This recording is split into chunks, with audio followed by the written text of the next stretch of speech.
La coopération entre l'Iran et la Chine porte ses premiers fruits après la visite du ministre de la Défense de l'Iran en Chine il y a 2 semaines, Aziz Nasir-Zader, qui était parti pour signer des accords de défense entre les deux pays. Parmi ces accords, il y avait la fourniture de 40 avions de chasse de modèle J-10C, ces J-10C que tout le monde connaît aujourd'hui après leurs exploits du côté du Pakistan avec la guerre ou bien les confrontations qui les ont opposés à l'armée indienne et qu'on a vu les J-10C abattre plusieurs avions de chasse modèle américain, dont des Rafales, un Rafale français, ce qui est, je dirais, très rare dans l'histoire de la géopolitique. Souvent, les Rafales sont connus pour être des avions furtifs, des avions furtifs, des avions de dernière génération qui ont cette capacité à éliminer l'adversaire et à éviter les tirs de l'adversaire. Mais on a vu qu'avec les J-10C, dans cette confrontation indo-pakistanaise, ça n'a pas été le cas. Donc là, on a le premier avion J-10C de fabrication chinoise qui est arrivé en Iran, parmi les 40 qui vont être reçus d'ici quelques mois,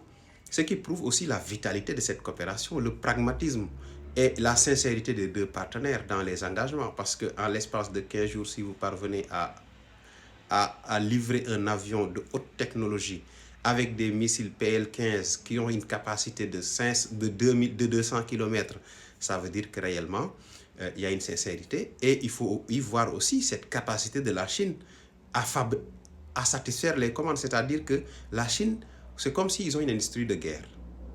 Vous n'avez pas besoin d'avoir des milliers de commandes pour commencer à fabriquer. Vous en avez déjà, vous avez les ouvriers, vous avez les usines d'assemblage et tout le monde, tout tourne à plein régime.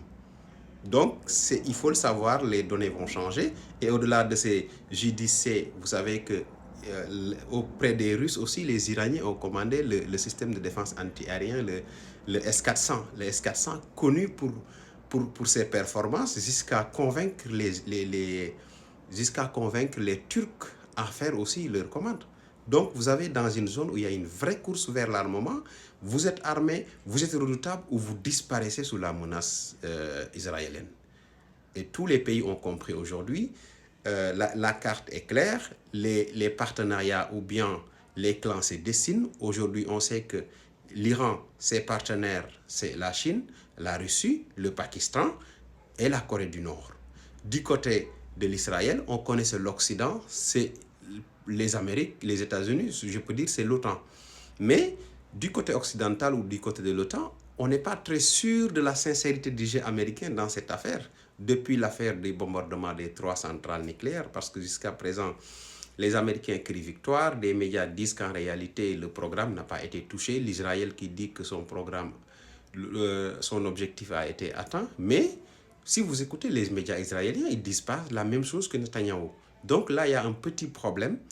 Mais ce qui est important à savoir dans cette vidéo, c'est que la visite de Aziz Nasir-Zader, qui est le ministre de la Défense de l'Iran, a eu ses fruits avec la livraison du premier J-10C, un avion furtif dernière génération capable de porter les redoutables missiles PL-50 d'une capacité de 200 km. C'est-à-dire qu'ils peuvent cibler des objectifs qui sont à 200 km. C'est ça l'objectif de cette vidéo-là. Merci beaucoup à tout le monde.